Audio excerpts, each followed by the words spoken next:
জরুরি বিজ্ঞপ্তি।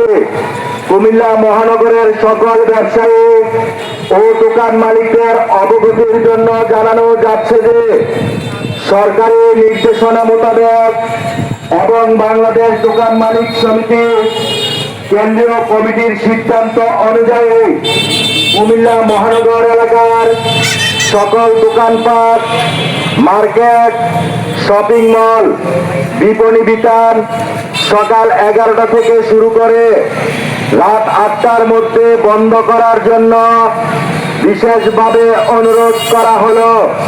নিবেদক বিপি মোহাম্মদ মনিরুল ইসলাম বাচ্চু, সভাপতি কুমিল্লা মহানগর দোকান মালিক সমিতি।